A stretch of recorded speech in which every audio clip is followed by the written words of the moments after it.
أشهد أن لا إله إلا الله وحده لا شريك له وأشهد أن محمدا عبده ورسوله أما بعد فأعوذ بالله من الشيطان الرجيم بسم الله الرحمن الرحيم حضرت جزی صاحبان اور حضرت حاضرین اجتماع السلام علیکم ورحمۃ اللہ وبرکاتہ۔ خاکسار کو آج جس موضوع پر تقریر کرنے کا موقع ملا ہے وہ ہے تعلق باللہ کو کیسے مضبوط بنایا جائے۔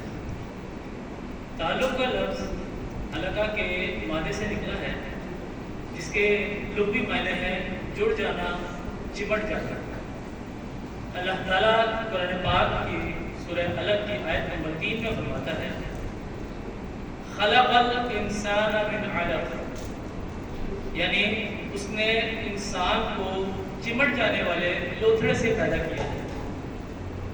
اس آیت میں لفظ علقہ کے اصطلاحی معنی حضرت خلیفۃ المسیح رابع رحمہ اللہ تعالیٰ بیان فرماتے ہیں۔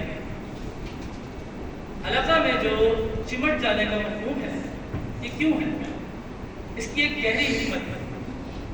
فرٹیلائزر ایگ اس وقت نشوونما پاتا ہے جب تک ماں سے چمٹا رہے اور جہاں کاٹا گیا وہاں غیر ممنون والا مضمون ختم ہو گیا تو ترقی تبھی ممکن ہے۔ حضور فرماتے ہیں ترقی تبھی ممکن ہے یا زندگی کی نشوونما تبھی ممکن ہے اگر اپنے رب سے انسان چمٹا رہے۔ اردو ترجمۃ القرآن کلاس 23 فروری 1999۔ میرے پیارے بھائیوں، جس طرح فرٹیلائزر ایگ یعنی لوتھڑا رحم مادر سے چمٹ جاتا ہے اور دن بہ دن ترقی پا کر اپنی تکمیل کو پہنچ کر ایک انسان کی شکل اختیار کر لیتا ہے، اسی طرح ایک انسان اپنے خالق سے حقیقی تعلق پیدا کر کے ترقی کے مراحل کو پہنچ کر طے کرتا ہے۔ لیکن سوال یہ ہے کہ ان ترقی کے مراحل کو کیسے طے کیا جائے، اس تعلق کو کیسے قائم کیا جائے، کیسے جوڑا جائے۔